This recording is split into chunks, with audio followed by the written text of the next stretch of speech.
Good morning. My name is Sam. I am an alcoholic, and I'm also a son of recovery. Let's start out with the Serenity Prayer. Good and gracious God, grant, grant me the serenity to accept the things I cannot change, the courage to change the things I can, and the wisdom to know the difference. Amen.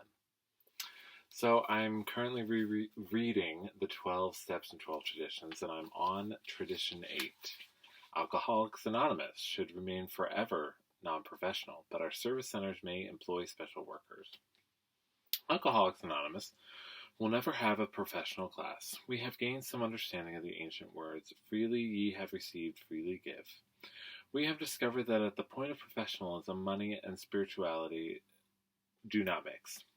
Almost no recovery from alcoholism has ever been brought about by the world's best professionals, whether medical or religious. We do not decry professionalism in other fields, but we accept the sober fact that it does not work for us. Every time we have tried to professionalize our 12th step, the result has been exactly the same. Our single purpose has been defeated. Alcoholics Anonymous. Alcoholics simply will not listen to a paid 12th stepper. Almost from the beginning, we have been positive that face-to-face work with the alcoholic who suffers could be based only on the desire to help and be helped. When an AA talks for money, whether at a meeting or to a single newcomer, it can have a very bad effect on him too. The money motive compromises him in everything he says and does for his prospects. This has always been so obvious that only a very few AAs have ever worked the 12th step for a fee. Despite this certainty, it is nevertheless true that few subjects have been the cause of more contention within our fellowship than professionalism. Caretakers who swept floors, cooks who fried hamburgers, secretaries in offices, authors writing books, all these we have seen hotly assailed because they were, as their critics angrily remarked, making money out of AA, ignoring the fact that these labors were not 12-step jobs at all.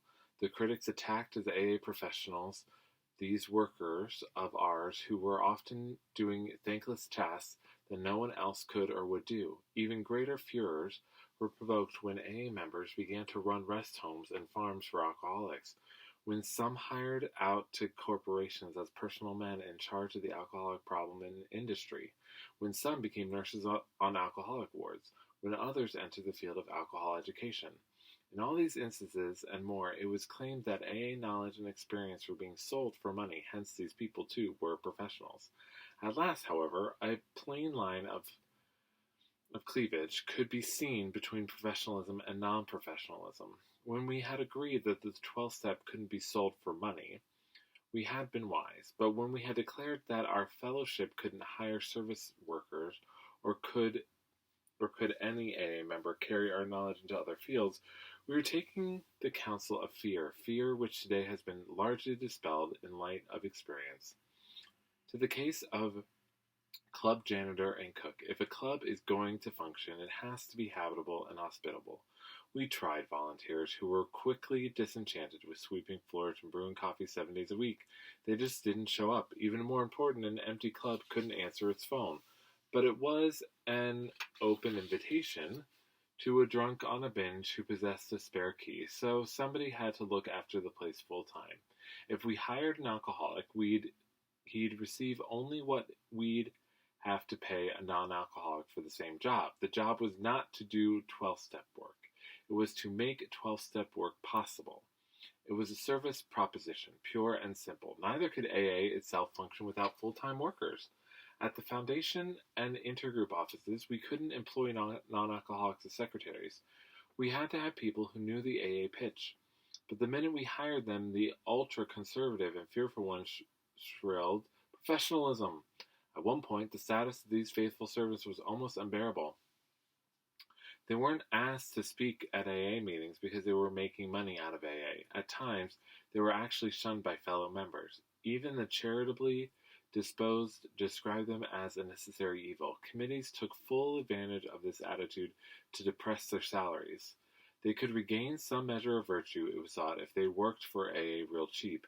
These notions persisted for years. Then we saw that if A hard-working secretary answered the phone dozens of times a day, listened to 20 wailing wives, arranged hospitalizations, and got sponsorship for 10 newcomers, and was gently diplomatic with the irate drunk who complained about the job she was doing and how she was overpaid, then such a person could surely not be called a professional AA. She was not professionalizing the 12th step. She was just making it possible. She was helping to give the man coming in the door the break he ought to have. Volunteer committeemen and assistants could be of great help, but they could not be expected to carry this load day in and day out. At the foundation, the same story repeats itself. 8 tons of books and literature per month do not package and channel themselves all over the world. Sacks of letters on every conceivable AA problem, ranging from a lonely heart Eskimo to the growing pains of thousands of groups, must be answered by people who know. Right contacts with the world outside have to be maintained. AA's lifelines have to be tended. So we hire AA staff members. We pay them well, and they earn what they get. They are professional secretaries, but they certainly are not professional AAs. Perhaps the fear will always lurk in every AA heart that one day our name will be exploited by somebody for real cash. Even the suggestion of such a thing never fails to whip up a hurricane, and we have discovered that hurricanes have a way of mauling with equal severity both the just and the unjust. They are always unreasonable. No individuals have been more buffeted by such emotional gusts than those AAs bold enough to accept employment with outside agencies dealing with the alcohol problem. A university wanted an AA member to educate the public on alcoholism. A corporation wanted a personal man familiar with the subject. A state drunk farm wanted a manager who could really handle inebriates. A city wanted an experienced social worker who understood what alcohol could do to a family. A state alcohol commission wanted a paid researcher. These are only a few of the jobs which AA members as individuals have been asked to fill. Now and then, AA members have bought farms or rest homes where badly beat up toppers could find needed care. The question was, and sometimes still is, are such activities to be branded as professionalism under AA tradition?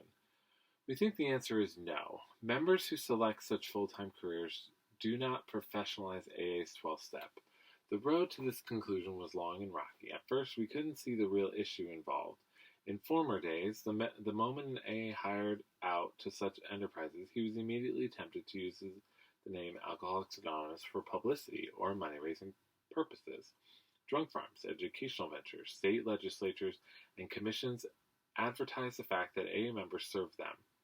Unthinkingly, AAs so employed recklessly broke anonymity to thump the tub for their pet enterprise. For this reason, some very good causes and all connected with them suffered unjust criticism from AA groups.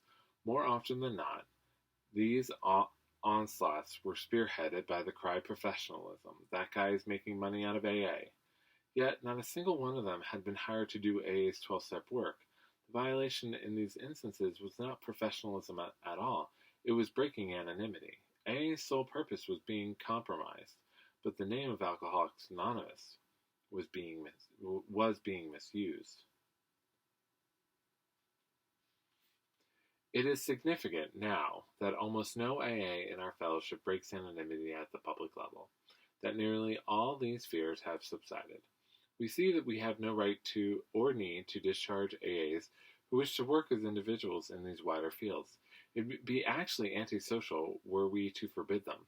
We cannot declare AA such a closed corporation that we keep our knowledge and experience top secret. If an AA member acting as a citizen can become a better researcher, educator, personnel officer, then why not?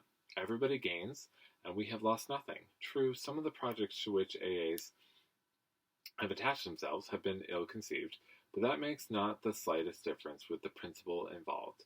This is the exciting welter of events which has finally cast up AA's tradition of non-professionalism. Our 12th step is never to be paid for, but those who labor in service for us are worthy of their hire.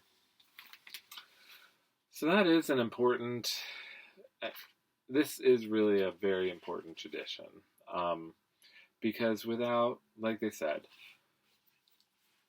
um, with janitors and people who are helping us keep up the places, and how not all places can be run on volunteers because volunteers don't always show up.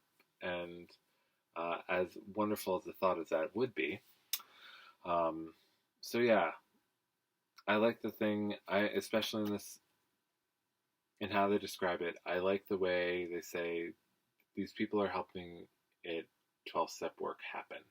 They're making it possible. They're making it hospitable. They're making it clean. They're making it a wonderful place to come in and smell the coffee and everyone who's there, and um, they're making it a welcoming place, and that's important. They're doing work so that 12-step work can happen.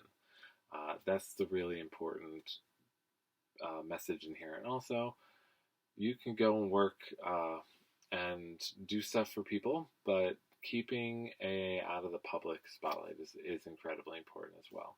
So with that, that is tradition 8. Please leave any comments, questions, or thoughts, and let's end with a prayer.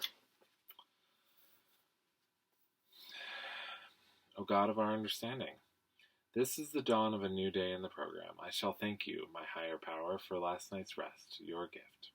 Yesterday is gone.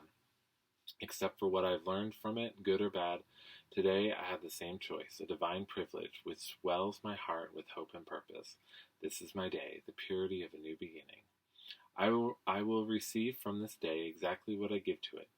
As I do good things, good will be done to me. It is my gift to mold into something everlasting, and to do those things that will affect the people around me in an ever-widening circle. The worthiness of this effort rests entirely with me. This is my day for love, because I know that as I love, I will be loved. Hate and jealousy cannot exist in the presence of love.